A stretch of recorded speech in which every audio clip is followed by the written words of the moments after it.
O vinho e suas analogias. Eu confesso que muito do 95.5 eu extraí do próprio vinho. Salute, santé.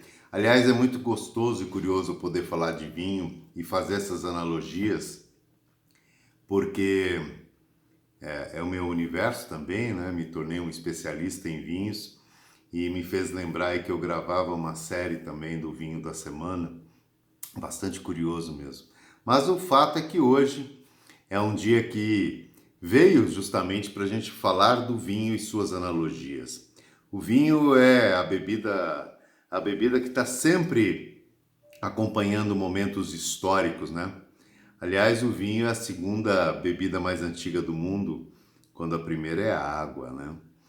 E eu posso dizer que 95% dos vinhos feitos no mundo são vinhos ordinários. São vinhos, na média, são vinhos para serem consumidos rapidamente. E apenas 5% dos vinhos também são os vinhos de guarda, são os vinhos que envelhecem bem, são os vinhos que você pode ter na sua adega durante anos, né?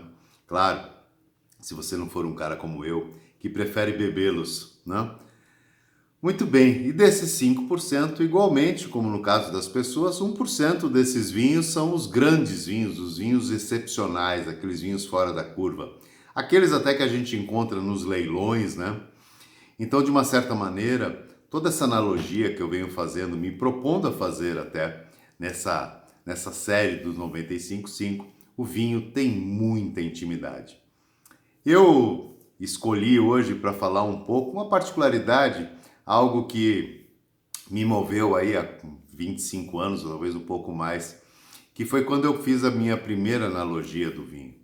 O vinho, naquela época eu lia tudo que era possível até para me tornar um especialista, até porque no Brasil não havia uma grande escola, enfim, normalmente as pessoas eram autodidatas mesmo. E a gente estudando tanto um dia, eu percebi que o vinho era uma matéria muito, mas muito parecida com o ser humano. Até no ponto de carregar garrafa.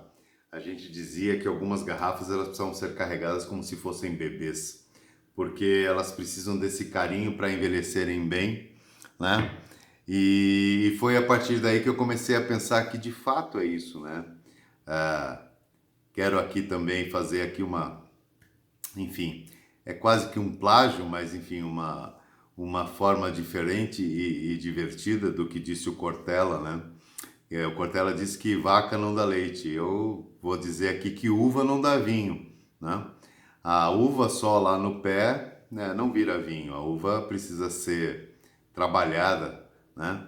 E a grande característica de um grande vinho é justamente o solo onde ela é plantada, né? Tem toda uma diferença de clima também, mas é o solo, a qualidade do solo que vai dar a qualidade da uva, que vai dar a qualidade do vinho.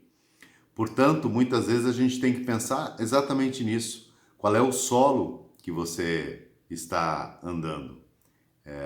E aí uma outra brincadeira que eu faço também é que o solo é a qualidade daquilo que é solo, daquilo que você faz sozinho, né? Então, empreender, né, ou empreender de si mesmo é uma característica daqueles que escolhem os seus melhores solos, escolhem os melhores lugares para andar.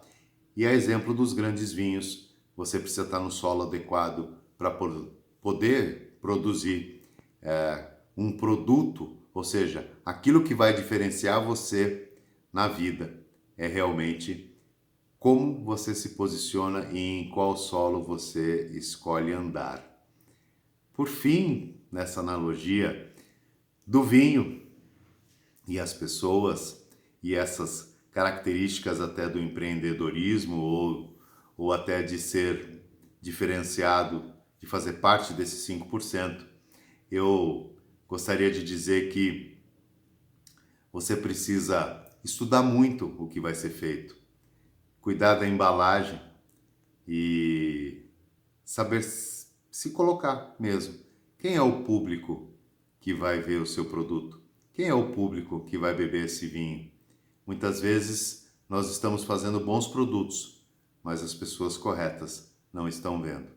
Então fica aí essa primeira Analogia do 95:5.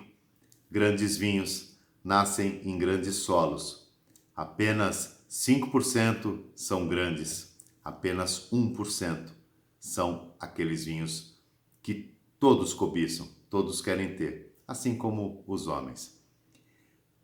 Já que eu falei disso, por que não terminar com o pensamento de Cícero? Ele dizia o seguinte: os vinhos e as pessoas são muito semelhantes. Com o tempo, os maus azedam, assim como os homens. Até a próxima.